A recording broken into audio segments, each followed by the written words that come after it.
বিয়ে জিনিসটা অনেক গুরুত্বপূর্ণ বিষয়। আমি মনে করি বিয়ে ছেলে হোক মেয়ে হোক দুজনের বিয়ে করার আগে অনেক চিন্তা ভাবনা করে বিয়ে করা উচিত। বাদ বাকি সব হচ্ছে আল্লাহর ইচ্ছা আর কি। চারিদিকে এত ডিভোর্স আর পরকে আর ছড়াছড়ি দেখে আসলে কোনো কিছু ভালো লাগে না। যাই হোক, হ্যালো এভরিওয়ান, আসসালামু আলাইকুম। কেমন আছেন সবাই? তো ইয়ান বাবু সোফার পাশে টি টেবিলটা দেখেন টেনে নিয়ে আসছে মাঝখানে। সে যা করবে তাই করতে দিতে হবে, না দিলে তো সে রাগ দেখে কে। আর আজকে আমি রান্না বান্না করব আর আপনাদের মাঝে একটা গল্প আর কি বলবো। আমার পরিচিত এক আপু আর কি।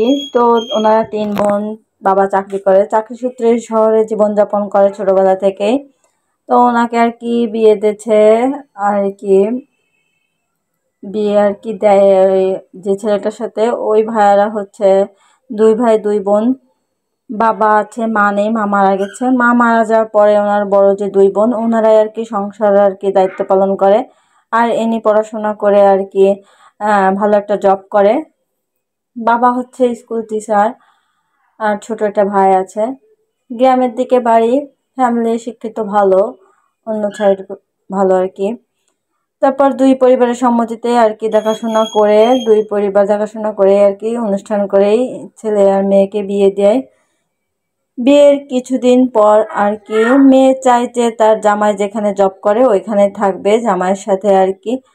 কিন্তু জামাই চায় যে তার বড় যে 2 বোন আর কি থাকে বাড়িতে, ওনাদের সাথে থাকতে।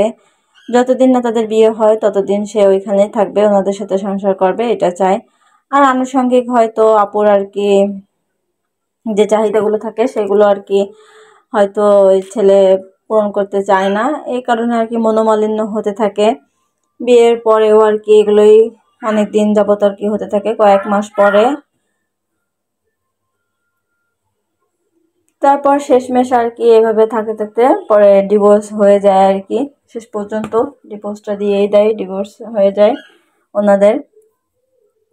তো আমি মনে করি আসলে বিয়ে করার আগে যার যার যত ফ্যামিলিগত সমস্যা থাকে সে সব দিক বিবেচনা করেই আসলে সেইভাবেই বিয়ে করা উচিত। অনেকে মানায় নিতে পারে, অনেকে মানায় নিতে পারে না, আসলে কি বলবো আর কি।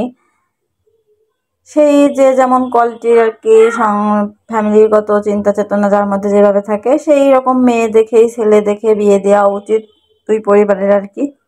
যাই হোক, এখন বাকিটা আল্লাহ যা কপালে রেখেছিল তাই হয়েছে।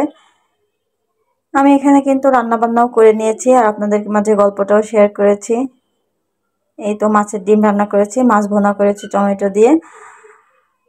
তো আমার ভিডিওটি কেমন লাগছে সবাই জানাবেন, সবাই ভালো থাকবেন। আল্লাহ হাফেজ।